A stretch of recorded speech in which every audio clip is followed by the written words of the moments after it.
সম্মানিত সুধী,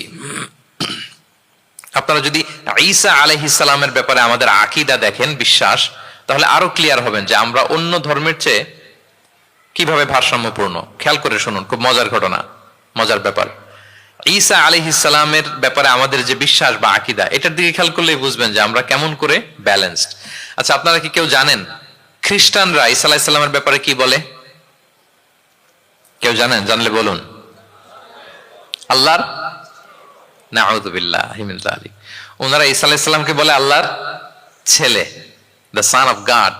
Jesus Christ is the son of god, আল্লাহর ছেলে, নাউযুবিল্লাহ। তাহলে দেখেন ওনার সম্মান বাড়াইতে বাড়াইতে কোথায় নিছে? খোদার চেয়ারে নিয়ে বসাইছে, তাই না? ঈসা আলাইহিস সালামকে খ্রিস্টানরা কোথায় বসাইছে? আল্লাহর চেয়ারে, আল্লাহর সন্তান বানায় ফেলছে, নাউযুবিল্লাহ। তাহলে বাড়াবাড়ি করলো, কি করলো? ঈসা আলাইহিস সালামের ব্যাপারে খ্রিস্টানরা কি করলো?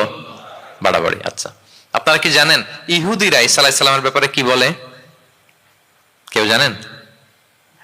তারা ঈসা আলাইহিস সালামকে ওয়ালাদু জিনা বলে, বাস্টার্ড বলে, নাউযুবিল্লাহ। কি বলে? জিনার সন্তান, মানে জারদ সন্তান বলে আল্লাহর এই নবীকে ইহুদিরা। তাহলে ওনাকে অপমান করতে করতে ছাড়াছাড়ি, যেটা নামাতে নামাতে কত নিচে নামাইছে দেখছেন? তাহলে এক ধর্ম ওনারে উঠাতে উঠাতে আল্লাহর চেয়ারে, আর এক ধর্ম ওনারে নামাতে নামাতে জমিনের নিচে। আমরা কি বলি ঈসা আলাইহিস সালামের ব্যাপারে? দেখেন, আমরা বলি ঈসা আলাইহিস সালাম হচ্ছে আব্দুল্লাহি ওয়া রাসূলুহু, তিনি আল্লাহর বান্দা এবং আল্লাহর রাসূল। আল্লাহর বান্দা বলার মধ্য দিয়ে আমরা খ্রিস্টানকে রিফিউট করি, খ্রিস্টান কমিউনিটিকে, তোমরা যে আল্লাহর চেয়ারে নিয়ে বসাইছো এটা ভুল, ওইখানে না, আরো নিচে নামাইতে হবে, উনি আল্লাহর বান্দা।